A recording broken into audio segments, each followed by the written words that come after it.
Hey guys, how are we doing today? I wanted to do a quick team update on the team that I have been using. It's not updated on my home screen here, but I will show you in just a second. Um, I've been working on gold farming, just like I think everybody else, and ether farming. If you guys haven't checked out my video about ether and gold farming, check it out. I'll put it in the description. It's kind of an easy guide to help make the most out of your time for those two resources. So I've been doing a little bit of C6. I actually just upgraded a bunch of ether on a couple of my Skylanders, and it looks like out of the 12 runs I was doing this morning for C6, I had 100% win rate. So I'll show you that in just a second, but let's just take a quick look at what I've done. So if you've seen my C5 video, you'll know that I was using Stealth Elf at that time.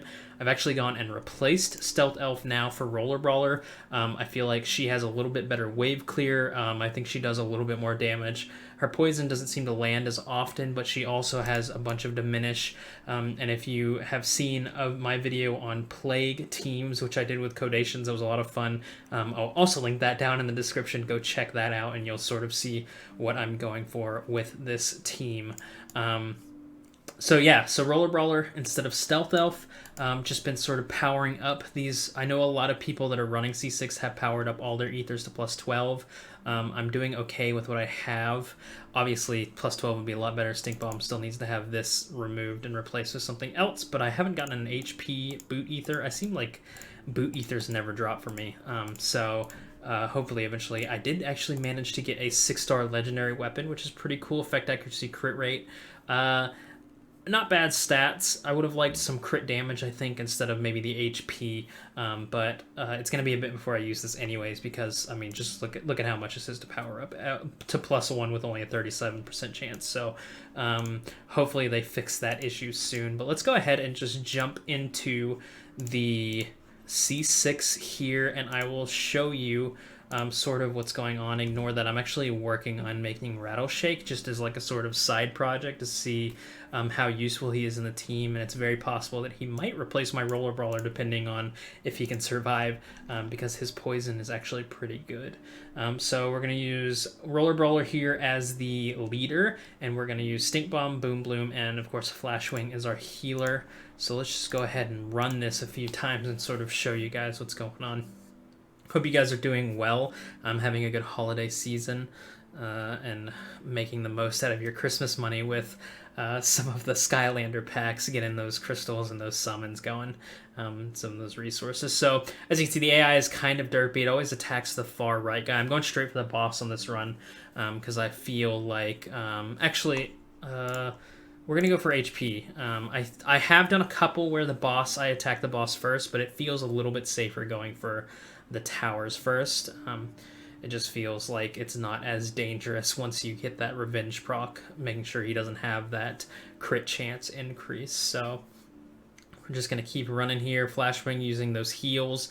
I know that there was a bug at one point where Flashwing was not using their heal very often, which is obviously a big issue. And sometimes it still seems like even when it's off cooldown and a couple of my Skylanders are low on health, she still doesn't use it. So I'm not sure what's going on there. But as you can see, we're doing pretty well in the waves here. The waves are actually fairly easy.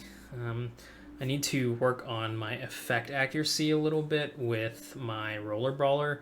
I think that's one of her ether that are still pretty low in level.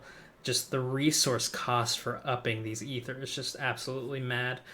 So a lot of people have been using 4-star ether going into some of the end game content just because it's easier to level up and costs a lot less. But as you can see, we're adding dots. Well, that's the most important part with this team, obviously. But we're just running through here. I haven't put any skill ups into Boom Bloom's 3rd skill because it doesn't feel like it's very effective with what I'm trying to go for here, which is obviously the poison / diminish team, which we have, thanks to GamerDude2088, we've aptly named the Plague team. So we're working on it.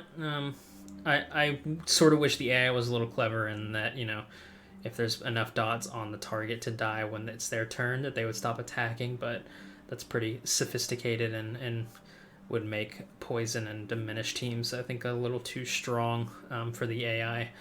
So, okay, we're going to use our shield here. I need to power up my shield Portal Master a little bit to make these runs a little safer, but I haven't used my not glory points, my arena points in a while. Just trying to save up for that blackout as soon as next month hit, which is coming very quickly, because I think once next month hits, I'll be able to actually use blackout, which is going to make this team incredible. I'll probably replace Roller Brawler with blackout, but all right. So we're here on the boss. So as you can see, we're gonna start stacking up those poisons and those diminishes on the towers here. The boss hits really hard. I've had to at least plus 12 most of my gear to survive the hits, and that's sort of why we're taking down the towers here first, so that the boss does not have the crit chance increase when he gets the revenge off, because it just does so much damage. So so we're still going for it. Flashwing hopefully will use a heal this turn. If she doesn't use the heal, we're going to be in a little bit of trouble here. But it seems like this team is not as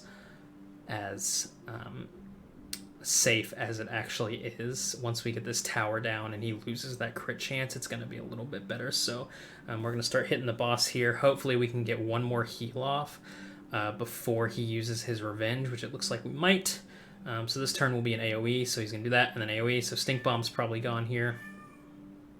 Sorry if you can hear my cat in the background.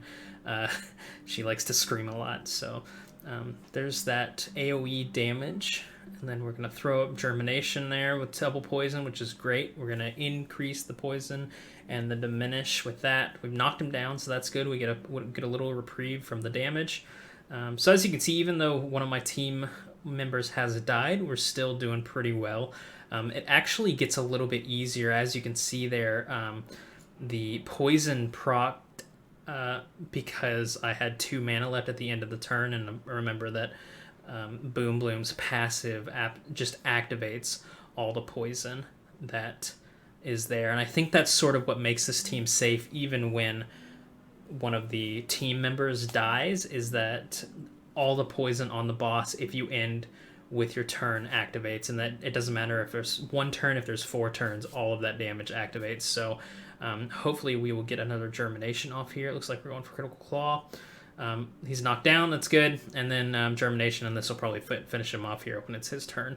We're going to end the turn and proc all the poison. So when we stop using all of our mana, that's when the run gets a little bit faster. Looks like we got a pretty good ring here. That's sweet. Effect resist, of course it is.